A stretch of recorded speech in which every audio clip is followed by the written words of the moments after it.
What's up, everybody? And today, what's going on, everybody? And today, I was making a little bit of smoothie, and I'm still continuing with the project that is basically liquid food. I think this is one of the best things ever, is liquid food. And I'm going to talk about a lot of other things that I'm doing that might be affecting your gains or people's gains if they're especially trying to cross so many different things, like I've mentioned before, crossing the hair health with cognitive function, with so many other dimensions in addition to bodybuilding. It can be very challenging, and sometimes you have to compromise things. You know, you're not going to get the most optimal. For example, body sometimes if you're trying to optimize for other stuff like hair health or for cognitive function. But I'm going to talk about these things later. And for now, I'm just going to get some caffeine, get some liquid food, and then follow through with the day.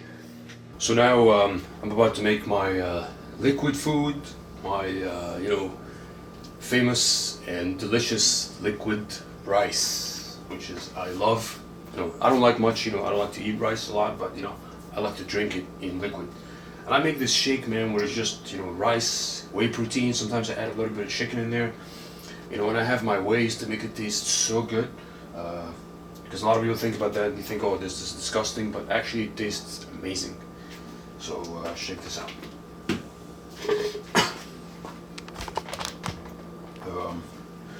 2 cups of rice.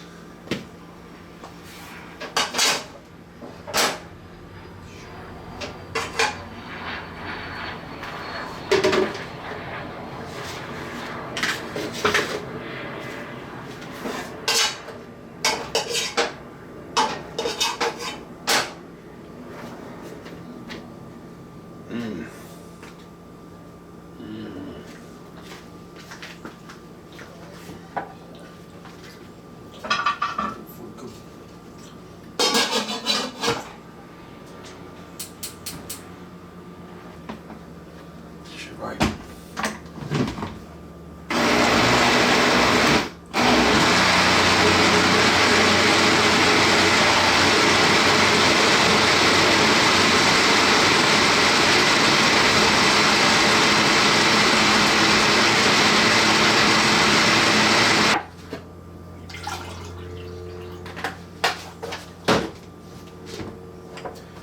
Okay, just need a little bit more water right here. Be careful not to put too much water. You don't want to keep this. You don't want to get it too liquidy.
What's up, everybody? And today I made my liquid food. I am so enthusiastic to start the day today, and it's a good day, man. It's gonna be a good day. I'm having good results with my bulk, not in the terms of weight gain, because my weight has not been as increasing as I would like to be, but I'm I'm doing breakthroughs in a lot of other ways, in the way that I'm finding things and finding ways and inventing ways, basically, to get around things like caloric consumption, to find more creative ways with making the food, to find more creative ways with all these different things that I once had a lot of trouble with. All these different things that a lot of bodybuilders, a lot of people that are in fitness struggle with, and they don't know how to deal with. I'm basically finding solutions to all these different things. So today, basically starting by taking my multivitamin and vitamin D. So as I basically don't get all my nutrients, macros and micros and vitamins from food, you'd have to have a very comprehensive diet to get everything from food. So I don't get everything from food, so that's why I take a multivitamin and vitamin D every 3 days. I don't take vitamin D every day. You don't want to have vitamin D to be very high in your blood, in your system, because that can cause a lot of problems as well. So you want to, dose it.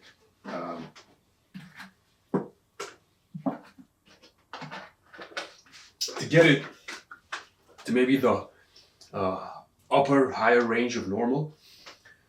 And I'm going to show this in my blood, on my labs that I did, and explain everything and what was wrong with my labs and stuff like that. I've been trying to make this video for a while, but for now, I'm just going to be going through my protocol and what I'm doing right now. So basically, liquid food, basically got that done. Made my cups of rice and liquid food. Now I don't really eat my rice anymore. I just liquefy my rice and I make liquid rice. That's what I've been doing, and I put a lot of, I make it taste whatever way I want. I've been working on the consistency though. I've been working on the making it more condensed yet liquid. Been trying to figure out ways to make it more condensed, like in the less volume, but more liquidy, not very dense, so you can actually drink it fast, but have the same amount of calories. And that's more challenging than you actually would like to believe. Now, going back to hair loss, in my labs, which I'm going to discuss in a specific video, my dihydrotestosterone was high. So my total testosterone was within range. My free testosterone was a little bit over, but my dihydrotestosterone was way over, right? So it was about 900 and something, I think nanograms per deciliter, if I'm not mistaken, if that was the level that they used. So it was a little high, and I've been noticing a lot of shedding, a lot of hair loss in my hair, especially here in the front of the scalp, and a lot of hair loss. And I've been having this, and I'm going to talk about this in a specific video.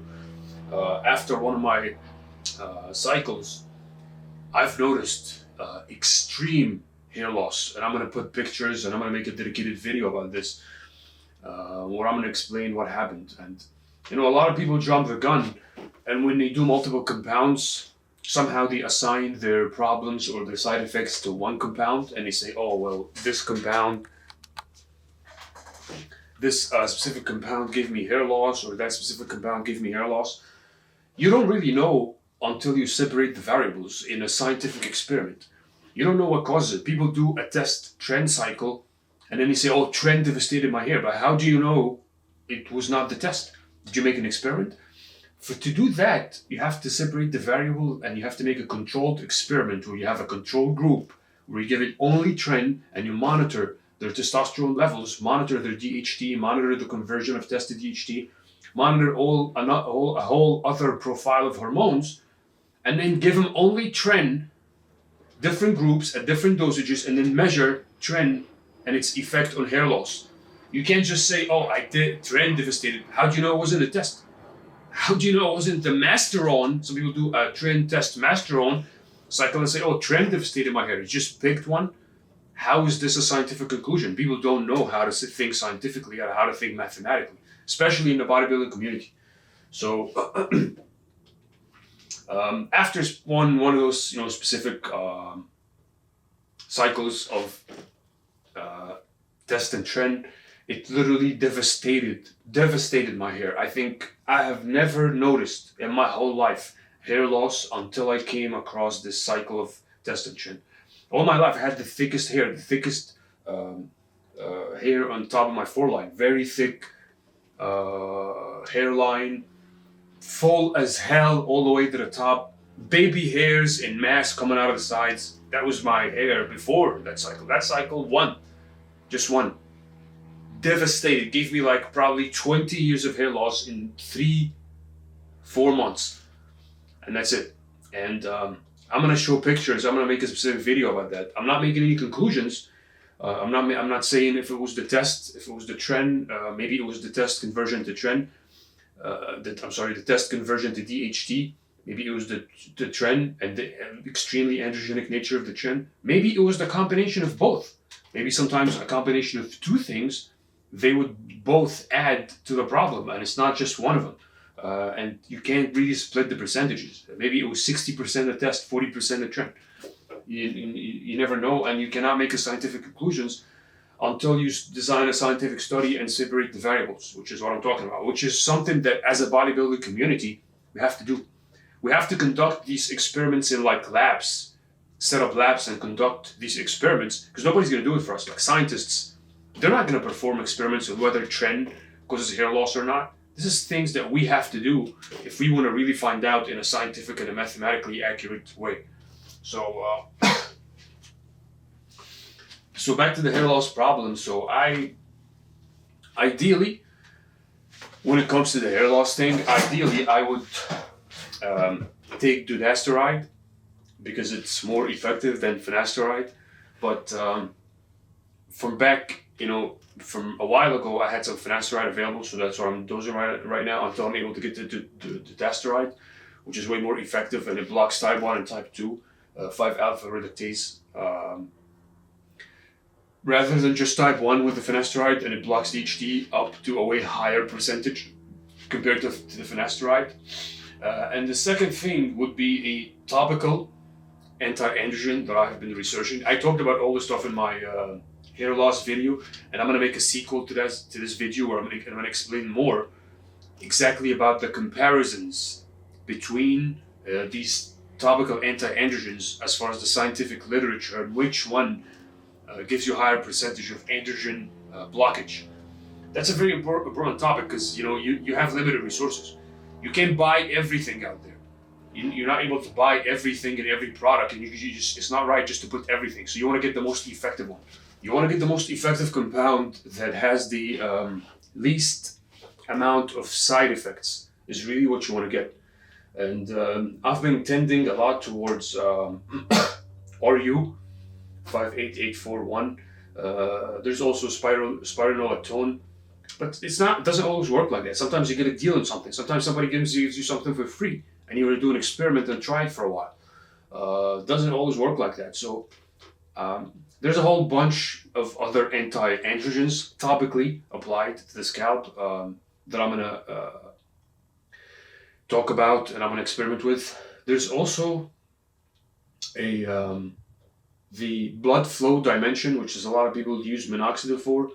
I do have it, but I have a specific opinion about this, and I'm going to talk about this in a different video. I use something completely different than minoxidil for the blood flow dimension of attacking the hair loss. And it's not minoxidil. I don't like minoxidil for some reasons. One of it is that it causes wrinkles. I don't like that. And I think there are things that give you way less side effects and are more effective, or more effective than minoxidil in attacking the blood flow dimension of the hair loss problem. Of course, the androgenic dimension is the most important and crucial dimension to attack. And I've talked about this in my hair loss video that I made, like, I don't know, 2 days ago, or yesterday. And I'm going to talk about this topic in a way more extensive manner, and show experiments on how far I'm going on with my hair and everything like that, and the progress that I'm doing with my hair. Because that's a problem. I have never had this problem in my whole life before that specific cycle. And I'll show pictures from that specific cycle and the devastation that happened. I almost went bald. Like the whole top of my hair almost went out of the window. It was crazy. Going back thinking about that, I should have never done it the way that I did it. I should have never done it that way. But anyways, so now, basically dosing Finasteride at a 0.25 milligrams. Because I feel like this is what gives me like the least amount of side effects, not no side effects. It gives me the least amount of side effects, versus 1 milligram or a half or 1 milligram per day. And I dose this usually for the first 10 days. I do every day, and then I start doing 0.25 milligrams every 3 days. So 1 day on, 2 days off, 1 day on, 2 days off, and so on and so forth.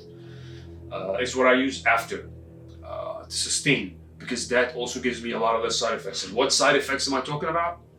Basically, erection problems.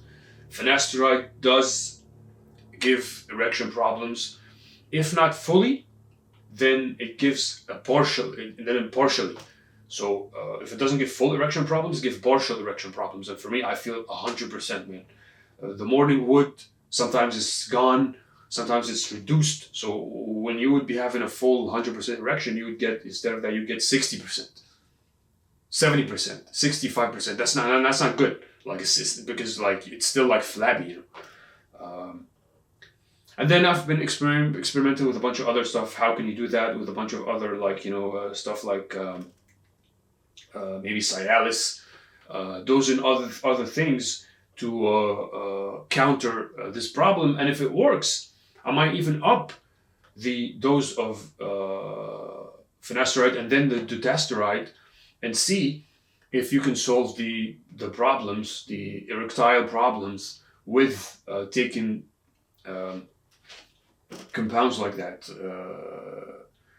Cialis and all these different things. So that's it. So multivitamin, vitamin D is gone, and I record everything that I take in a data set. Basically, I record it in a data set so I can then perform statistical analysis on everything that I'm taking, as far as how am I feeling, what problems am I having, if I increase a specific compound, is there an increase in a specific problem that I'm having.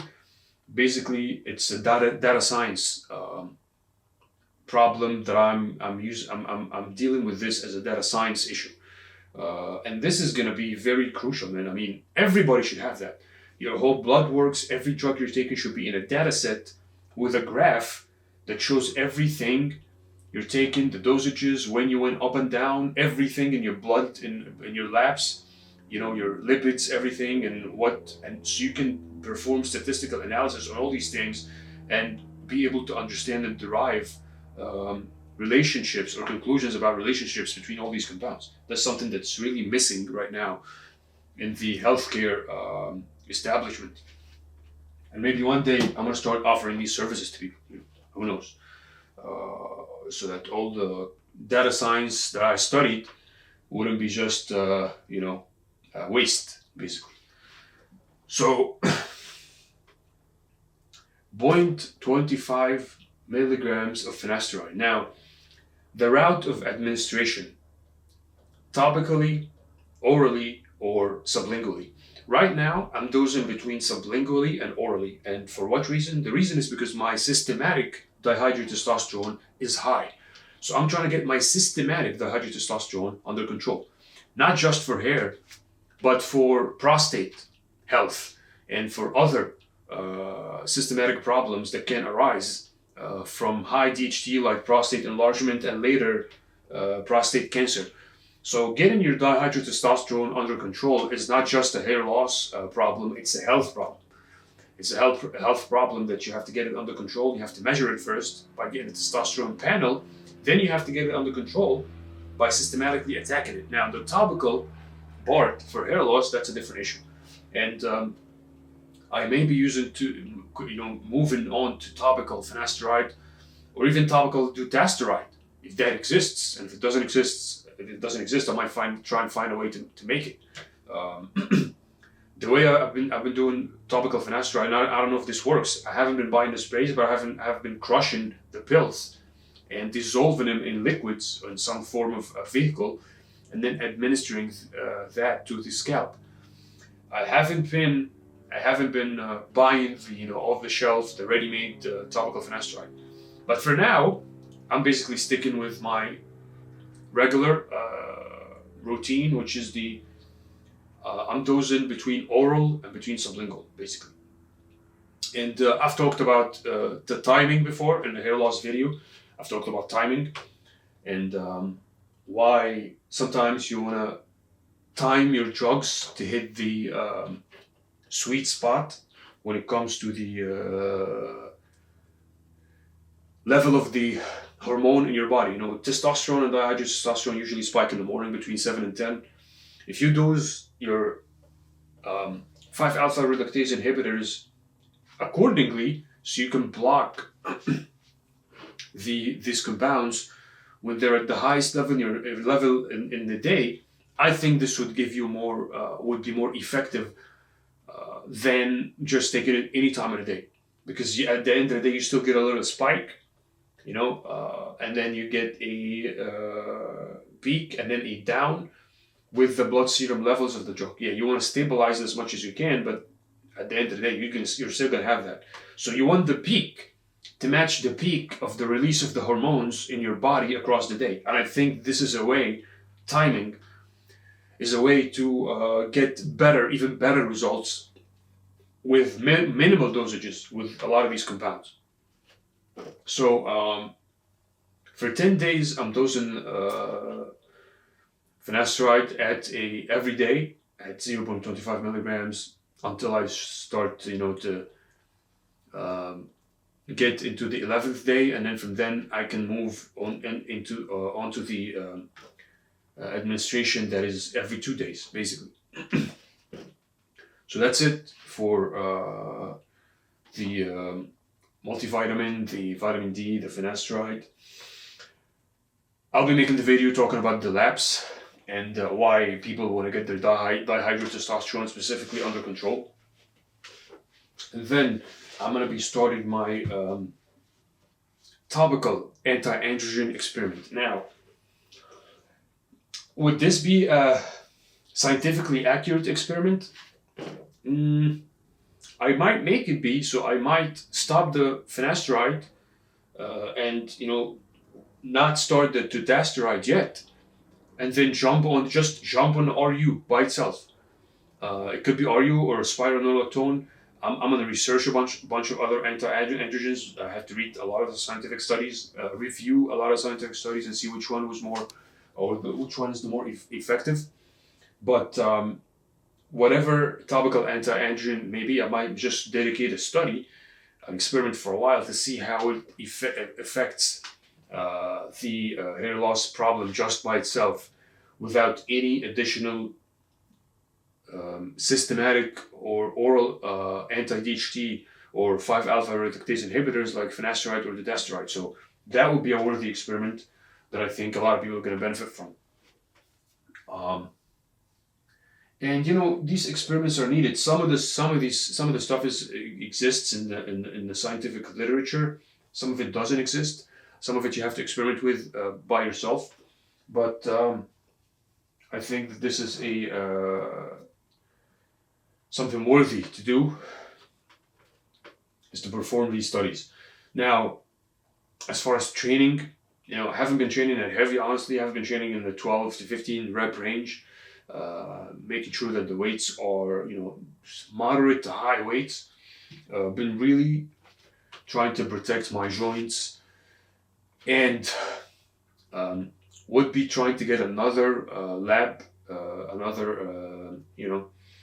just a draw of blood to get all my, comprehensive blood panel, lipid panel, everything again, testosterone panel again after a while, maybe a month from now, to see how everything that I'm doing right now affects my system, and to measure the levels of testosterone and dihydrotestosterone in my body if I decide to stay with this finasteride for a little bit more. So probably, 40 days to 45 days after the finasteride, I might try and get a check done to see where my dihydrotestosterone levels are at. And that will be very crucial to gauge whether it's actually working or not, whether it's actually reducing the level of DHT in the body systematically or not, and to see what's going on, really.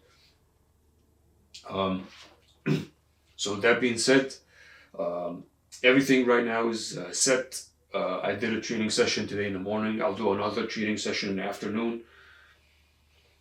I'll make another video about a specific compound that I've been thinking about trying for a long time that is great for gains. And I've been, used it very, very, for a very short period in the past. And, I was using a whole bunch of other compounds with it, and I didn't use it in that high of a dose or by itself, so I can actually gauge how good it is. But I'm going to be using it in the future and dedicate a whole series to that. So stay tuned for that, and I'll see you in the next video.